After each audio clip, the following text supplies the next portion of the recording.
Ako si često osjećaš da se suočavaš s preprekama i ne možeš dostići ciljeve koje si sebe postavio, vjerovatno imaš navike koje te koče.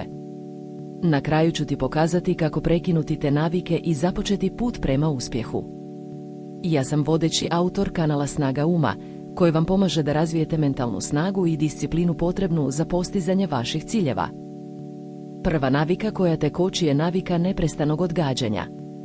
To je jedna od najštetnijih navika jer vas sprečava da otpočnete sa radom na vašim ciljevima. Kada stalno odgađate, gubite vrijeme i energiju koju bi trebali uložiti u stvaranje svog uspjeha. Na primjer, ako imate cilj da počnete sa vježbanjem, ali stalno odgađate početak, nikada nećete dostići taj cilj. Druga navika koja te koči je navika prekomjernog istraživanja.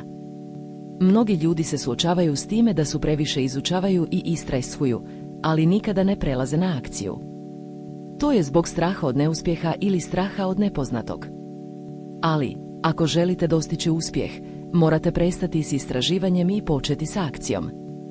Na primjer, ako želite početi sa vlastitim biznisom, morate prestati čitati o tome i početi s radom na svojoj ideji. Treća navika koja te koči je navika stalnog kritiziranja same sebe. Kada stalno kritizirate sami sebe, gubite samopouzdanje i energiju koju trebate za postizanje vaših ciljeva. To je kao da stalno idete nazad i nikada nećete dostići cilj. Na primjer, ako imate cilj da počnete sa novim hobijem, ali stalno kritizirate sami sebe, nikada nećete imati hrabrosti da počnete. Sada, ako želite da prekinete ove navike i počnete sa radom na vašim ciljevima, morate prestati s njima. Morate prestati odgađati, prestati prekomjerno istraživati i prestati kritizirati sami sebe. Na kraju ću vam pokazati kako to učinio poznati američki autor koji je dostigao velikog uspjeha zahvaljujući tome što je promijenio svoje navike. On je počeo sa promjenom svojih navika tako što je postavio jasne ciljeve i počeo raditi na njima.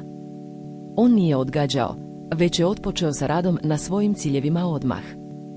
On nije prekomjerno istraživao, već je počeo s akcijom. I on nije kritizirao sami sebe, već je podržavao i hrabrio se. Zahvaljujući tome, on je dostigao velikog uspjeha i postao jedan od najuspješnijih ljudi u svom polju. Na kraju ću vam pokazati kako prekinuti ove navike i započeti put prema uspjehu. Ako želite da radiš na sebi i razvijaš mentalnu snagu, zapratite Snaga uma i uključite zvonče. Stegnut biceps zvono.